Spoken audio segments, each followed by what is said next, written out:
Tafakari ya neno la Mungu kuhusu wito wa kila mmoja wetu. Bila shaka kwa namna ya pekee ndugu yetu Padre Deogratius.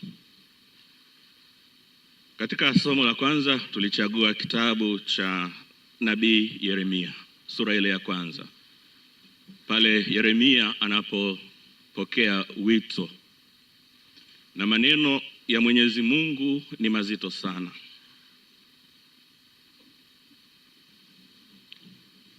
Kabla sijakuumba nilikujua. Ukiwa tumboni mwa mama yako nalikuweka wakfu. Kwa viwango vyovyote, maneno haya ni mazito sana ya kuonyesha uhusiano wa pekee baina ya Mwenyezi Mungu na mtumishi wake Yeremia. Yeremia anashtuka na anajaribu kubisha kwamba yeye ni mtoto. Anatoa sababu. Wito mara nyingine haukubaliki kirahisi, kuna kusita. Hata mtu maarufu kama Musa alitaka kumkatalia Mwenyezi Mungu wito aliopewa kuwatoa wana wa Israeli kule Misri kwa kisingizio kwamba yeye sio msemaji mzuri. Kwa sisi tunaoishi katika mito mbalimbali na kwa namna ya pekee ndugu yetu Padre Deogratius, tunaweza kujitafakari ni wapi tulijaribu kumwambia Mungu hapana. Labda hapana hiyo haikuwa ya moja kwa moja kwa sababu hatimaye tulikubali. Lakini katika kukubali huko, wito una mabadiliko yake. Mungu anaendelea kuita kila siku. Kuita kwa maana ya kwamba ananitaka kila siku nibadilike, niwe mwema zaidi, nitende kwa ubora zaidi. Ni kile Mtakatifu Agustino alichokisema alipokuwa na fafanua ile Zaburi inayosema mwimbieni Bwana wimbo mpya. Manake sio kila siku tutunge nyimbo mpya, tufanye mbwembwe katika kucheza kayamba, tufanye nini. Ni mimi kubadilika kuwa mpya na kuwa kama muziki mzuri wenye uwiano ambao hauleti mwangwi katika masikio ya Mungu. Mungu anaridhika kuona jinsi ulivyo. Na ndivyo wito ulivyo. Wito unabadilika kwa maana ya kuwa vema zaidi, kuvutia zaidi, kutenda vizuri zaidi. Yeremia alipomkubalia Mungu, sio kwamba alijua yote yanayofuata huko mbele yatakuwaje.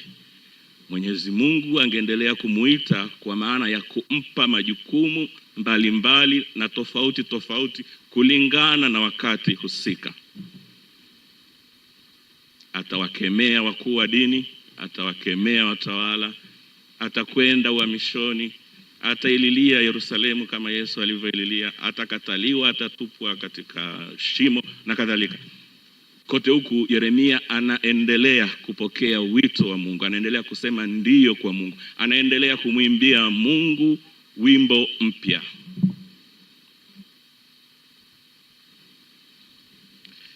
Na ndivyo pia kwa Simoni na ndugu yake Andrea na watoto wawili wa Salome, ambao wanapoacha vyombo na kumfuata Bwana wamesema ndiyo, lakini ndiyo yao itathibitishwa kwa wito mpya, sauti mpya ya Mungu ikiwadai hiki na kile.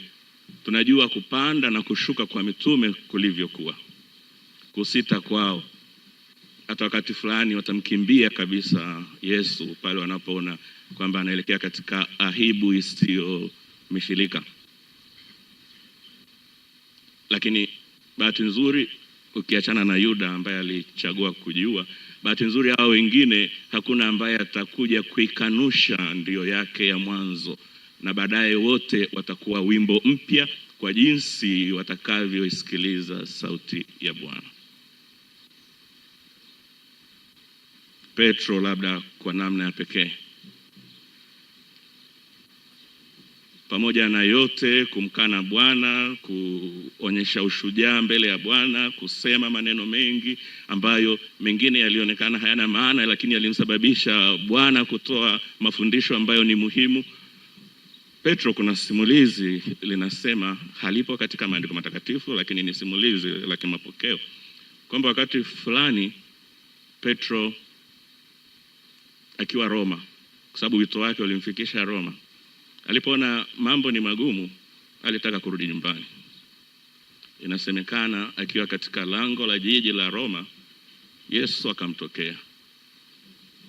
Kamuuliza, Petro, unakwenda wapi? Petro akiwa anashikwa na butwaa, Yesu akamwambia, kama unaondoka, mimi nitaenda Roma nikasulubiwe mara ya pili. Kwa maneno haya Petro akagundua majukumu mazito alionayo. Hapasi kusema hapana kwa wito ambao alishaukubali. Akarudi Roma na kama Bwana wake akasulubiwa, lakini kichwa chini miguu juu, kusudi asije akafanana na mwalimu wake. Kwa hiyo hivyo ndivyo mwenendo wa yule aliyeitwa unavyopaswa kuwa: kukubali daima sauti ya kuwa mpya, kujibu alama za nyakati.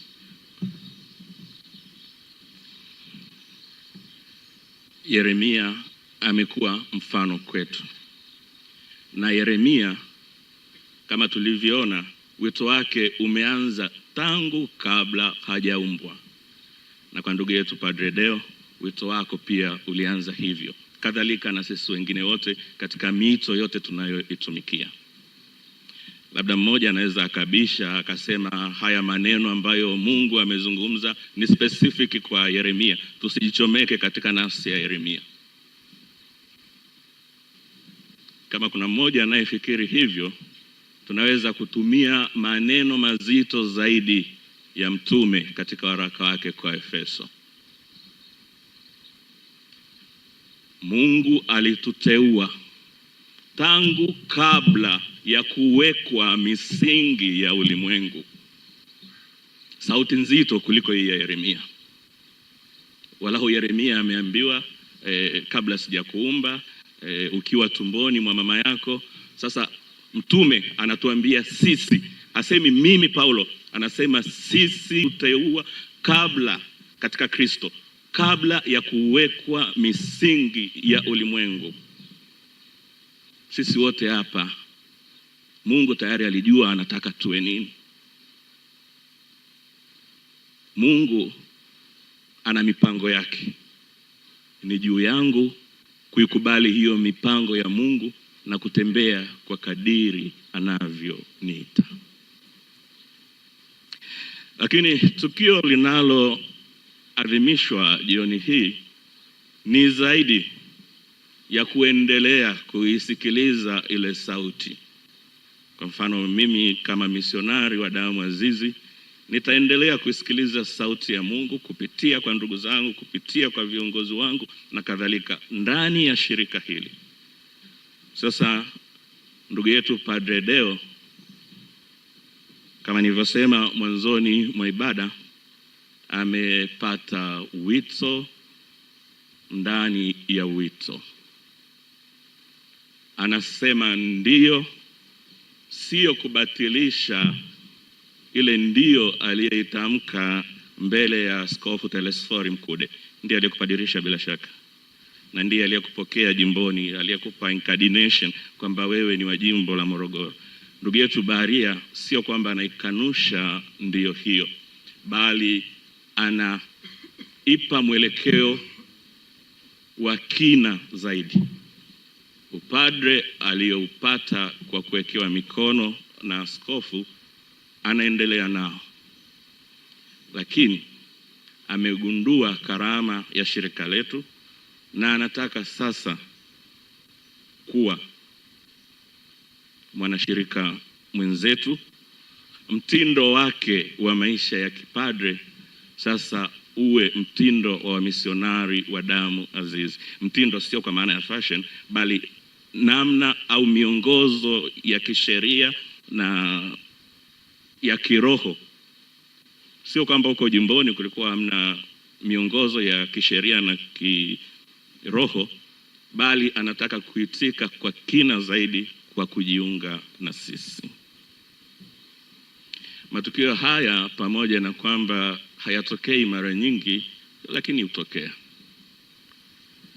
Ambaye tunapata kwake msemo huo wa wito ndani ya wito ni Mtakatifu Mama Teresa wa Calcutta. Yeye alikuwa mtawa wa shirika la Loreto, lakini baadaye akagundua anaweza akaendelea kuishi nadhiri zake, lakini kwa namna nyingine, kwa karama nyingine, kwa sababu huko ndiko Mungu anakomwita. Ndivyo ilivyo kwa ndugu yetu Padre Deogratius.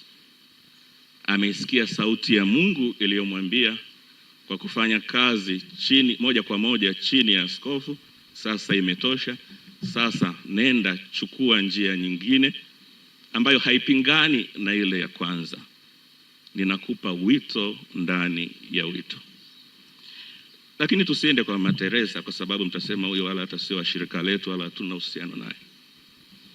Baba yetu mwenyewe Mtakatifu Gaspari, yeye alikuwa padre wa jimbo la Roma. Sawa, tutasema yeye ndio mwanzilishi. Basi tumwangalie padre mwingine maarufu wa shirika letu, mwenye heri wetu mpya, Yohane Merlini. Naye alikuwa padre wa jimbo kwa miaka kadhaa.